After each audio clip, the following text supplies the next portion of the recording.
right, everyone. So here we get to talk about one of my favorite places that I've been to, which is Florence. This is a beautiful shot of the sunset over the Arno River in Florence. Gorgeous place, gorgeous city. And today we're going to kind of just start a little bit of the history of Florence, right? And the political history of this really magnificent city. I've been to many places, and I'll tell you, you walk through the streets of London, you don't feel like you're in medieval London. You walk through the streets of Rome, you don't feel like you're in ancient Rome. But when you walk through the streets of Florence, you really do feel you're in the Renaissance. And so I want to kind of give you a sense of how that happened a little bit, and then more importantly, go through the entire history, the political history of Florence during this period of time of the Renaissance between about 14 and 1600. So one of the things that happens in Florence that makes Florence such a special city is that there was actually a fire in Florence in the early 1300s. And therefore, when they rebuilt Florence after the fire, pretty much everything they built was in that Renaissance style. And so that's one of the reasons the city itself is just constantly so beautiful. So what we're going to do here today is kind of go through some keywords again, some maps, and talk about the events of the political nature of Florence during the Renaissance. Okay, so let's go through here. This is the first set of keywords. Go ahead and get it down. And I guess the first thing that's worth noting is that, well, again, I'll show you on the map here in a second, but there's no united Italy at this time. Italy was actually fragmented into multiple powers. They're all up here: Venice, Milan, Naples, the Papal States, and of course, Florence. Each of them is interesting. Each of them has a very interesting history. I'm going to show you some images of Venice here in a second before I talk about Florence. But go ahead, get all these other terms down, and then we'll talk about them as we get to Florence. But I just want to show you a couple images of Venice as well. So pause, get these other keywords, and then we'll talk about Florence itself in a lot of detail after I show you some images of Venice.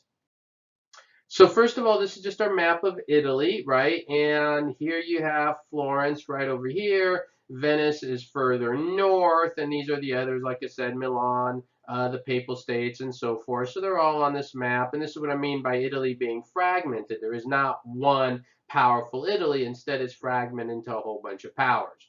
Venice is best known for its core of the city, which is right in the water.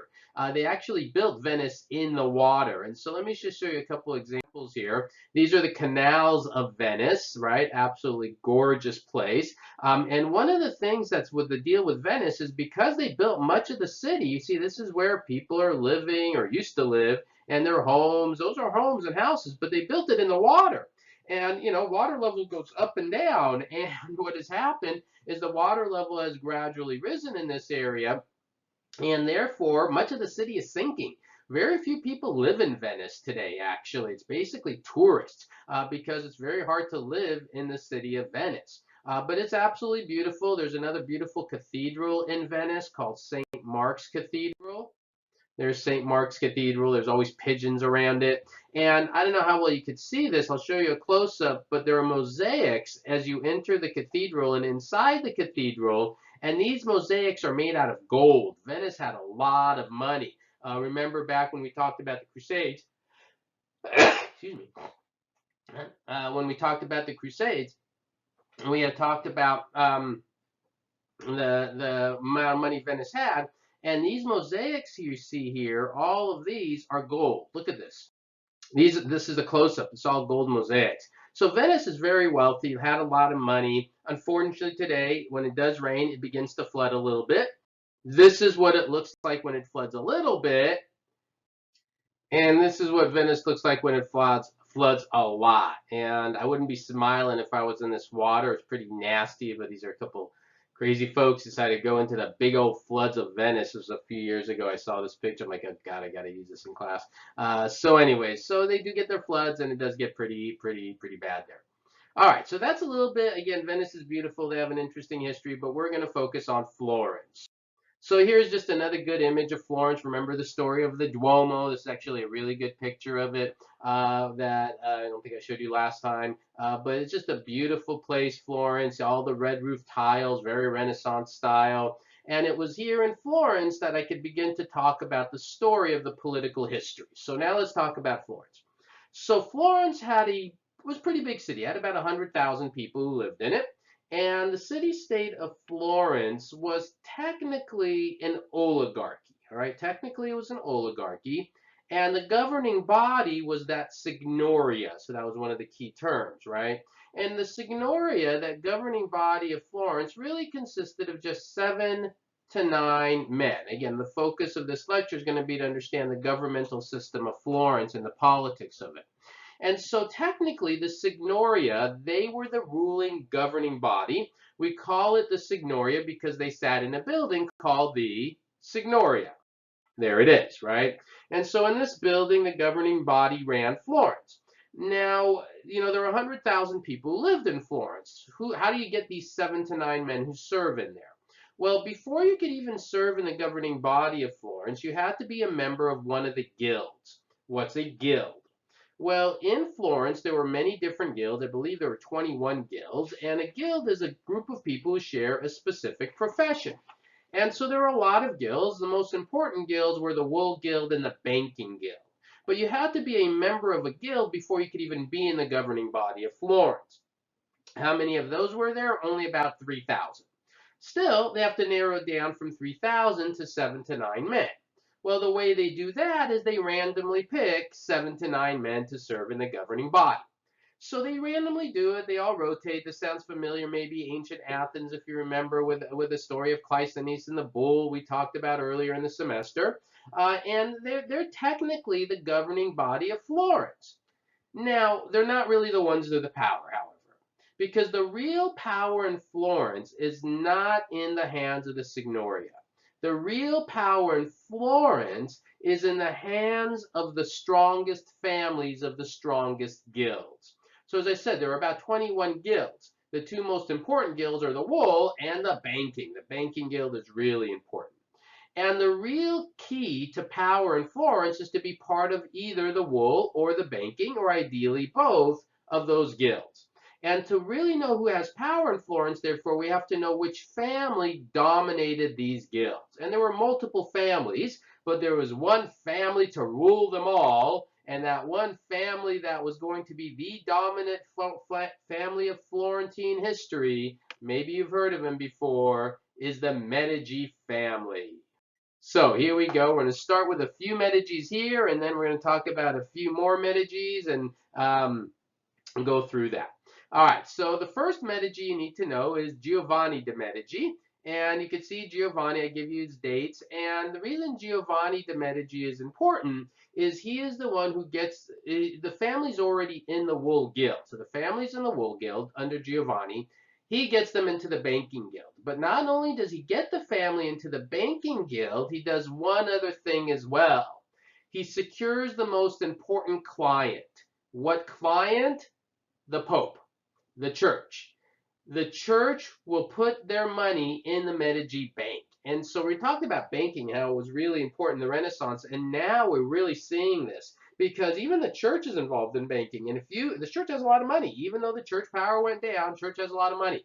Sometimes the Medicis are known as God's bankers. And if you can get their support, that really elevates you. And so what this does, it makes the Medici Bank, and therefore the leaders of the Medici family, really powerful and influential, not just in Florence, but in much of Europe. I think it's probably a good, fair argument to make that outside a royal family line, the Medicis probably were the strongest family in Europe of their time, other than a royal family, right, if that makes sense.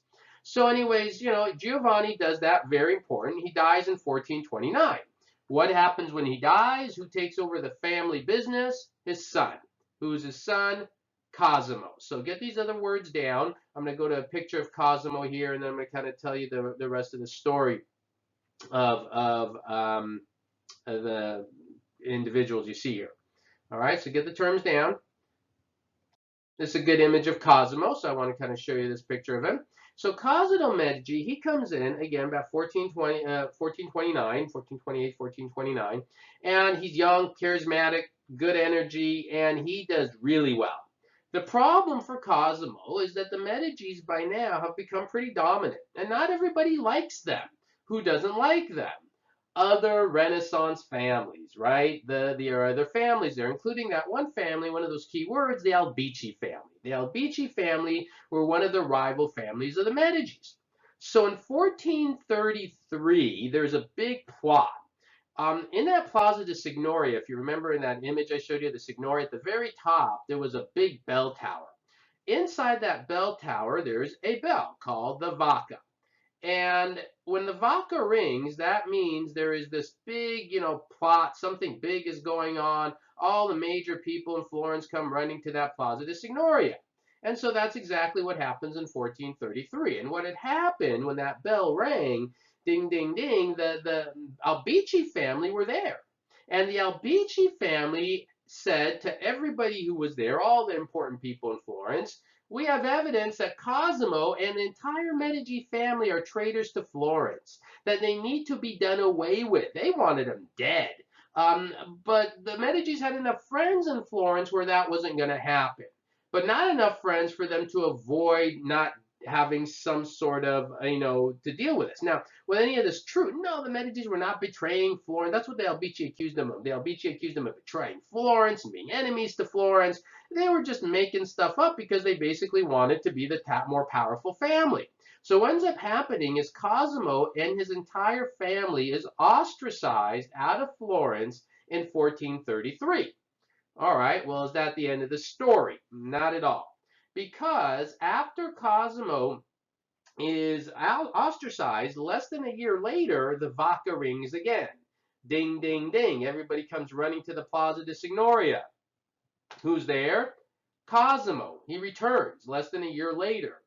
And he says, I have evidence that the Albicci family are traitors to Florence, that they have conspired against us and they must be done away with. Well, with that, what ends up happening is the Albicci family are in fact rounded up and ostracized and gotten out of Florence. How did Cosimo pull this off? Well, one word, money. The Medicis had banks all over the place. The Medicis didn't just have banks in Florence. They had money everywhere. He bribed the right people, Cosimo did, worked his way back into Florence, and for the next several, many, many years, from 1433 until 1464, if you want the exact date, Cosimo will dominate the politics in Florence. It's during this time that the Duomo is being built. Cosimo is a strong leader, and Florence is becoming this very strong city-state under the reign of Cosimo. Now, technically, he's not the governing person, right? Technically, the power is in the Signoria, but he's got the influence. He's pulling the strings, right? So pretty important. So that's Cosimo de' Medici. When he dies in 1464, he has a son named Piero. And Piero is not really too important. We're not really worried about him. Piero only rules for about 5 years, or leads the family for about 5 years, so not too significant. However, when Piero dies in 1469, he has two sons, and the two sons of Piero are Lorenzo and Giuliano. And these two men, Lorenzo and Giuliano de' Medici, now run the family business. Now, during the period of time, Lorenzo and Giuliano, the Pope at the time, Pope Sixtus IV, approaches them. So here's some more words here you want to get down, right? So Sixtus IV approaches the Medici brothers. And remember, they're bankers, God's bankers. They work with the church and the Medici family. And they approach them and they say, hey, Lorenzo, I got some business propositions for you. And the Medicis look at it and they tell the Pope, no, we're not interested. They rejected the Pope. And the Pope's not happy about this. And what is the Pope going to do? Well, the Pope decides to support another family at that point. This other family known as the Pazzi family that you see here. So what does this mean for the Pazzi family? Well, all of a sudden, the Pazzi family, this all happened in 1478, is now elevated greatly. The Pazzi family now are at a point where they feel that they're very powerful and influential because now they got the backing of the Pope, Pope Sixtus IV. But they also know that they're not quite the number one family because the Medicis are so entrenched in influence. And so they want to get rid of the Medicis. Now, last time someone tried to get rid of the Medicis, the best they were able to do is ostracize them. The Pazzi realized that. And so what the Pazzi are going to do is develop a plan. A plan not to just get rid of the Medicis and ostracize them, but to execute them. And that plan is going to be attempted on Easter Sunday, 1478, in the church. What the posse had done is they had hired two priests to stay in the church during the Easter services.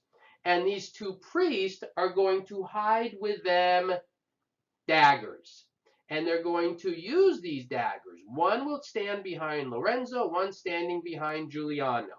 And their job was to assassinate the brothers in the church on Easter Sunday. How does this all unfold? Well, let me show you. Okay, so here are our two brothers. Ta-da! All right, so this is Giuliano and this is Lorenzo. Giuliano, Lorenzo. So one priest was standing behind Giuliano, one priest was standing behind Lorenzo, and then both the priests took out their daggers, lifted them up in the air, and what's going to happen next? We'll tell you next time. All right. Say bye-bye. Bye-bye.